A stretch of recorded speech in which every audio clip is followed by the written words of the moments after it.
നമസ്കാരം. പാലും പനീറും പഞ്ചസാരയും ബദാമും പിസ്തയും അല്പം കുങ്കുമപ്പൂവും ചേർത്തുണ്ടാക്കുന്ന നാവിൽ വെള്ളമൂറുന്ന ഉത്തരേന്ത്യൻ ഡെസർട്ടാണ് രസ്മലൈ. സാധാരണ തെരഞ്ഞെടുപ്പ് വിജയങ്ങൾ ആഘോഷിക്കാൻ ഇന്ത്യയിൽ ഉപയോഗിക്കുന്നത് ലഡുവാണ്. എന്നാൽ മഹാരാഷ്ട്ര തദ്ദേശ തെരഞ്ഞെടുപ്പിൽ വിജയിച്ച BJP ഉപയോഗിച്ചത് രസ്മലൈയാണ്. ഫേസ്ബുക്കും എക്സും ഇൻസ്റ്റഗ്രാമും ഉൾപ്പെടെയുള്ള സമൂഹ മാധ്യമ പോസ്റ്റുകളിലെല്ലാം BJP നേതാവ് അണ്ണാമലൈ, MNS നേതാവ് രാജ് താക്കറയ്ക്ക് സ്പൂണിൽ രസ്മലൈ നൽകുന്ന AI ചിത്രങ്ങളും വീഡിയോകളും നിറയുകയാണ്. രാജ് താക്കറെ രസ്മലയിൽ കുളിക്കുന്ന ചിത്രം പോലും പലരും പോസ്റ്റ് ചെയ്തിട്ടുണ്ട്. BJP നേതാക്കൾ പോലും രസ്മലൈ കൊണ്ടുള്ള ആഘോഷം നടത്തി. ഒരു പടി കൂടി കടന്ന് ചില പ്രവർത്തകർ ഉദ്ധവ് താക്കറയ്ക്കും രാജ് താക്കറയ്ക്കും രസ്മലൈ പാക്കറ്റുകൾ അയക്കുകയും ചെയ്തു. ഇത് മധുരമുള്ള രസ്മലൈ വിജയമാണെന്നാണ് മഹാരാഷ്ട്ര തദ്ദേശ തെരഞ്ഞെടുപ്പിനെ BJP MP തേജസ്വി സൂര്യ വിശേഷിപ്പിച്ചത്. സത്യത്തിൽ ഇത് തെരഞ്ഞെടുപ്പിൽ നിലം തൊടാതെ പോയ താക്കറെ സഹോദരന്മാർക്കെതിരായിട്ടുള്ള അമ്പുകളാണ്. മുംബൈ കോർപ്പറേഷൻ തെരഞ്ഞെടുപ്പിൻ്റെ ചുമതല BJP നൽകിയിരുന്നത് BJP നേതാവ് അണ്ണാമലൈക്കായിരുന്നു. 1/4 നൂറ്റാണ്ടുകാലം ശിവസേനയുടെ കോട്ടയായിരുന്ന കോർപ്പറേഷൻ പിടിക്കുക എന്നതായിരുന്നു ലക്ഷ്യം. അതത്ര എളുപ്പമായിരുന്നില്ല. മുംബൈ കോർപ്പറേഷനിൽ പരാജയപ്പെടുന്നതും മരിക്കുന്നതും ഒന്നാണ് എന്ന് വിചാരിച്ചിരുന്ന ഒരു പാർട്ടിയായിരുന്നു ശിവസേന. പോരാഞ്ഞിട്ട് ചരിത്രത്തിൽ ഒരിക്കലും BJP കോർപ്പറേഷൻ ഭരിച്ചിട്ടുമില്ല. എന്നാൽ ഈ ലക്ഷ്യം അണ്ണാമലൈ നേടി.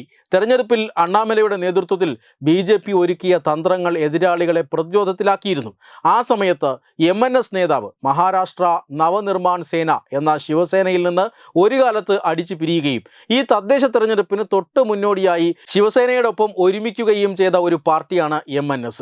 രാജ് താക്കറെ പറഞ്ഞ പരിഹാസ വാക്കുകളാണ് ഈ രസ്മലൈ എന്ന വാക്ക്.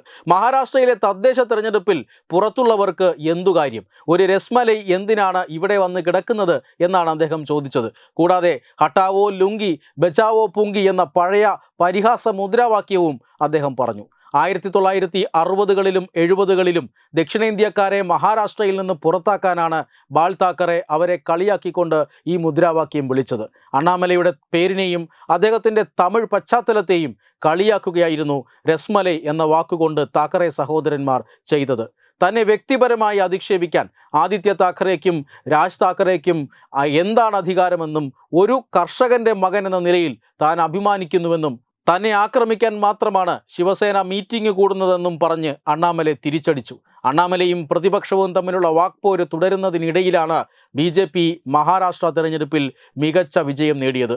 29 മുനിസിപ്പൽ കോർപ്പറേഷനുകളിൽ 25 മുനിസിപ്പൽ കോർപ്പറേഷനുകളും BJP ചരിത്ര വിജയം നേടി.